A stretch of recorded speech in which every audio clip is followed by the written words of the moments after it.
छत्र फिरे गोरा पाल की और छे पर छत्र फिरे हरि सचन सतमाजी आजा हरि सचन सतमाजी आजा निच धर वीर भरे करुणाती रे महाचारी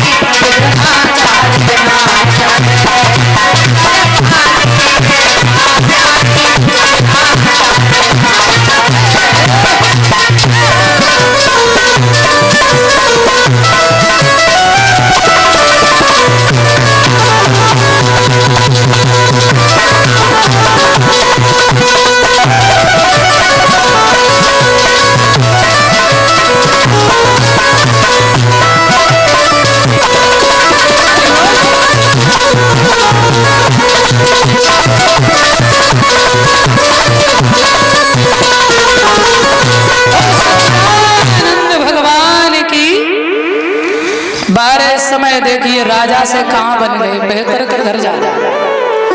आज तीनों प्राणी अलग अलग हुए, बड़ा ही दुख हुआ।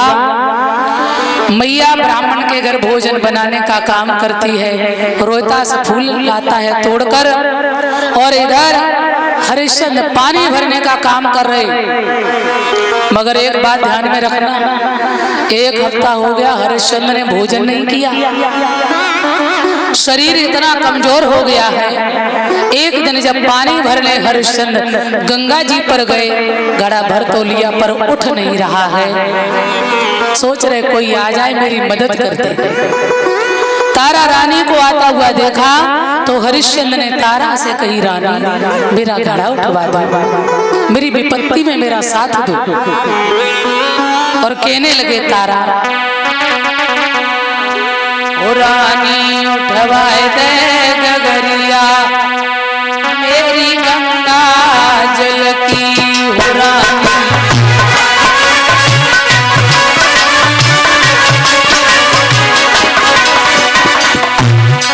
रानी उठवाए दे गगरिया मेरी गंगा जल की, हो रानी उठवाए दे गगरिया मेरी गंगा जल की।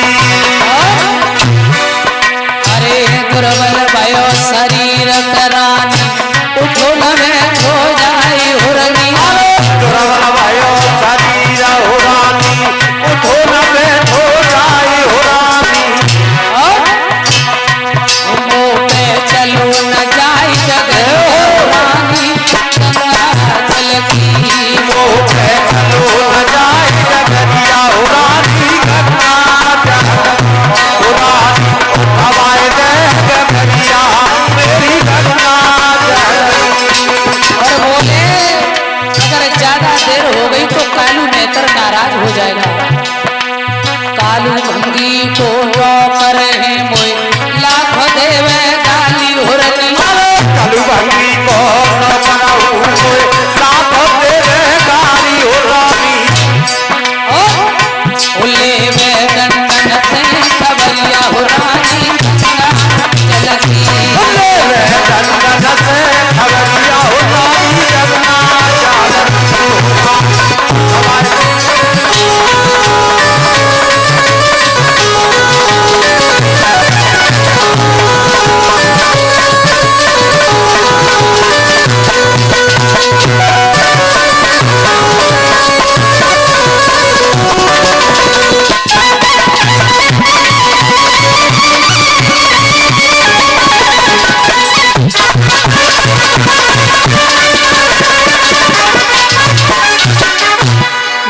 तारा से कहा तनिक मेरा घड़ा उठवा दो। तारा ने कहा स्वामी हमारा आपका राजा रानी का रिश्ता उसी दिन खत्म हो गया जिस दिन हम लोग अलग अलग हो गए। आप ब्राह्मण के घर कार्य, आप मेहतर के घर कार्य कर रहे हैं, मैं ब्राह्मण के घर। घड़ा से हाथ लगाने मेरा धर्म नष्ट होगा, इसलिए मैं आपको एक अकल बताते हैं। क्या? आप गहरे जल में घुस जाओ, तनिक सहारा लेने से आपका घड़ा उठ जाएगा। ऐसा ही किया। आज जैसे ही जल में प्रवेश किया, घड़ा उठाया और हरिश्चंद्र जैसे ही कालू मेहतर के सामने पहुंचे, पैर में ठोकर लगी और घड़ा जमीन में गिर के फूट गया। कालू मेहतर ने कहा, अरे हरिया तू आया और घड़ा कहाँ है? महाराज वो तो फूट गया, क्षमा करना। अच्छा घड़ा फूट गया, फिर तू नहीं मरा क्या? भोजन नहीं करता है? आज से तेरा पानी भरने का काम समाप्त है। आज से तू मरघट पर पहरा देगा और जो भी मुर्दा है उसे कर कफन लेना और फिर उसे दफनाना। जैसी आज्ञा। ध्यान देना, आज महाराज हरिश्चंद्र मरघटिया बन गए, पहरा दे रहे हैं। बारह समय एक दिन ब्राह्मण देव ने तारा से कहा, क्या बात है, तुम्हारा बेटा का मेरे पूजा की देर हो रही है, उसे बुलाओ, फूल लाने हैं बगीचे से। तारा ने बेटा को बुलाया है। रोहितास बोला, माँ क्या बात है? बेटा तुम ऐसे खेलने चले जाते हो, ये तेरे पिता का घर नहीं है।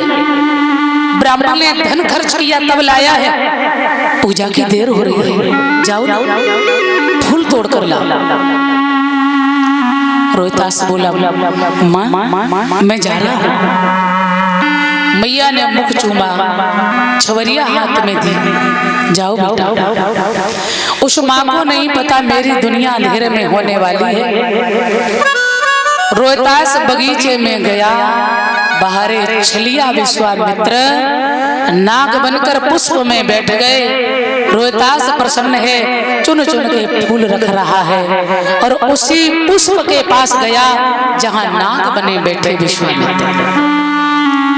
जैसे ही हाथ बढ़ाया तो विश्वामित्र ने नाग बनकर डस लिया। बोल गोविंद भगवान। हाय माँ करके रोहित जमीन में गिर पड़े और छलिया विश्वामित्र ने भेष त्यागा और गए काशी में आवाज लगाई, अरे काशी के लोगों, किसी माई का लाल नाग ने डसा है, वो मैया आवाज सुन रही हो तो चली जाए। तो जैसे ही तारा ने सुना दौड़ के बाहर आई, मेरे बेटे के सिवा कोई नहीं होगा, महाराज मुझे आज्ञा दो। ब्राह्मण देव ने कहा, पहले भोजन बना उसके बाद कहीं जाना। अब जिस माँ के बेटा की लाश पड़ी हो, उस माँ से कहो कि भोजन बना। कैसे बनाएगी?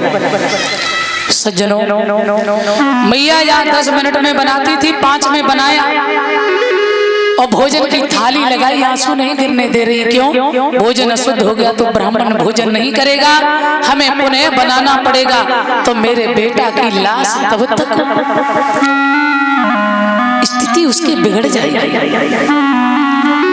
थाली दे दी है, चली जाऊं, बहुत जल्दी जाओ, बहुत जल्दी लौट के आना। आज मैया तारा जैसे ही बगीचे में पहुंची है, रोहितास को आवाज लगाई, हाय माँ करके रोहितास आवाज जब दी है तो मैया पास में पहुंची, बेटा को गोद में उठायो, क्या हुआ मेरे लाल? तो रोहितास बोले, माँ क्या बता, मेरा कोई दोष नहीं है, मैं फूल तोड़ने आया था, नाग ने मुझे निर्दोष डसा है। मैया मैं जा रहा हूँ, मुझे क्षमा करना। मेरे पिता से भेंट हो तो मेरी प्रणाम कहना। और मैंने तेरी कोई सेवा नहीं कर पाई माँ, तूने मुझे पाल के बड़ा किया, सयाना किया, सारे कष्ट सहन किए और जब तेरी सेवा के योग्य हुआ तो मैं चल बसा माँ, मुझे क्षमा करना।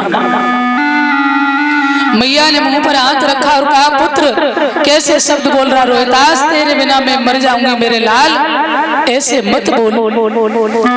आज रोहितास ने राम राम कहकर जिस समय प्राण त्यागे हैं, मैया ने जमीन में अपने सर को पटक दिया, पुत्र तेरे बिना मर जाऊंगी रोहितास, एक बार अपनी माँ को बोल सुना दे मेरे पुत्र।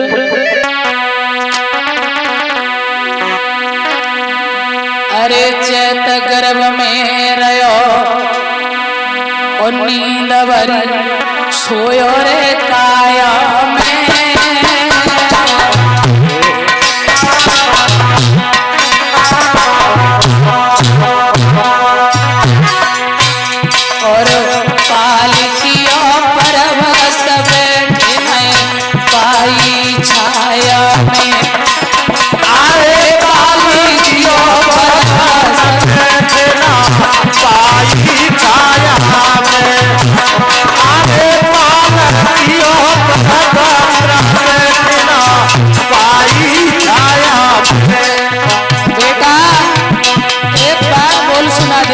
माँ को रोहिदास तेरे बिना मर जाऊंगी मेरे लाल। अरे पड़ी मुँह पे कर्जा की रे बारे समय, अरे पड़ी मुँह पे कर्जा की रे